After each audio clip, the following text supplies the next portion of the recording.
Hi all, welcome back to our channel south Indian couple in Delhi. ఈరోజు మనం ఈజీగా sambar rice ఎలా ప్రిపేర్ చేసుకోవాలో చూద్దాం అండి. టేస్ట్ అయితే సూపర్ ఉంటుంది. మీరు ఒకసారి ట్రై చేసి చూడండి. సో ప్రాసెస్లోకి వెళ్ళే ముందు మీరు మా ఛానల్ని ఫస్ట్ టైం చూస్తున్నట్లయితే సబ్స్క్రైబ్ చేసుకోండి, లైక్ చేయండి, షేర్ చేయండి. ఫస్ట్ ఒక కప్పు రైస్ తీసుకోవాలండి, అలాగే ముప్పావు కప్పు కందిపప్పు, అండ్ నేను ఇక్కడ పెసరపప్పు యాడ్ చేసుకుంటున్నాను. మీకు నచ్చితే యాడ్ చేసుకోండి, లేదా మీరు స్కిప్ చేయొచ్చు. అలా యాడ్ చేసుకున్న తర్వాత ఒకసారి బాగా వాష్ చేసుకొని కొన్ని వాటర్ వేసుకొని ఒక 15 to 30 minutes నానబెట్టండి. తర్వాత నేను ఇక్కడ చిన్ని టమాటాస్ చూపిస్తున్నానండి, చెర్రీ టమాటాస్ క్యూరియో ఉంటాయి. సో నేను అవి అయితే యూజ్ చేస్తున్నాను, మీరు నార్మల్ టమాటా కూడా యూజ్ చేయొచ్చు. సో అలాగే ఇప్పుడు బియ్యం నానిపోయిన తర్వాత స్టవ్ మీద పెట్టి ఒక కప్పు బియ్యం తీసుకున్నాం కదండి, దానికి 3 cups వాటర్ యాడ్ చేసుకోవాలి. ఎందుకంటే కందిపప్పు కూడా యాడ్ చేసుకున్నాం కాబట్టి యాడ్ చేసుకొని 3 విజిల్స్ రానివ్వండి.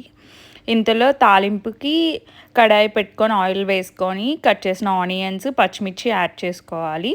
తర్వాత వెజిటబుల్స్ అన్నీ యాడ్ చేసుకోవాలండి. మీకు ఏ అయితే వెజిటబుల్స్ నచ్చుతాయో మీరు అవి యాడ్ చేసుకోండి. నేనైతే ఇక్కడ అనపకాయ, ముల్లంగి, carrot, capsicum and onion springs అన్నీ కూడా యాడ్ చేసుకుంటున్నానండి. మీకు ఏవైతే నచ్చితే అవి యాడ్ చేసుకోండి. అండ్ పొటాటో కూడా యాడ్ చేసుకోవచ్చు, మీరు కావాలంటే ఇప్పుడే యాడ్ చేసుకోండి, లేదంటే స్కిప్ చేసేయండి.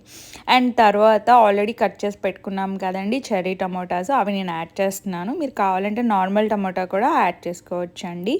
అన్నీ యాడ్ చేసుకున్న తర్వాత లాస్ట్లో బెండకాయ యాడ్ చేసుకోవాలండి.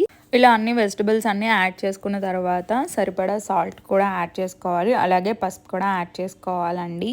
సో ఫస్ట్ మనం ఇవి బాయిల్ చేసుకోవాలండి. ఉడికిపోయిన తర్వాతే మనం రైస్ యాడ్ చేసుకోవాలి. సో ఇలా ఒకసారి అన్నీ యాడ్ చేసుకున్న తర్వాత కలిపేసి ఒక మూత పెట్టేయండి.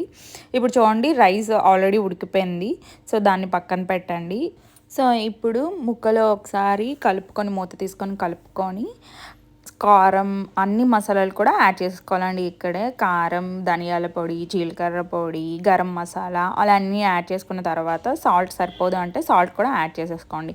యాడ్ చేసుకున్న తర్వాత ఒకసారి కలిపేసుకొని ముక్క ఉడకడానికి సరిపడా వాటర్ యాడ్ చేసుకోవాలండి. సో ఇక్కడ ఇలా వాటర్ యాడ్ చేసుకున్న తర్వాత మూత పెట్టేసి ఒక 5 to 10 minutes ఉడికించుకోవాలండి. ఒక 5 to 10 minutes తర్వాత ఇలా ముక్కలు ఉడికిపోయాయి అనేటప్పుడు లాస్ట్లో కొంచెం చింతపండు రసం కూడా యాడ్ చేసుకోవాలండి పులుపు కోసం.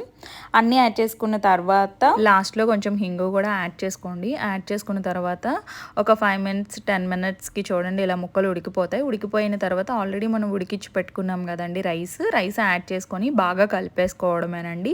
సాల్ట్ అది చూసుకొని యాడ్ చేసుకోవాలండి.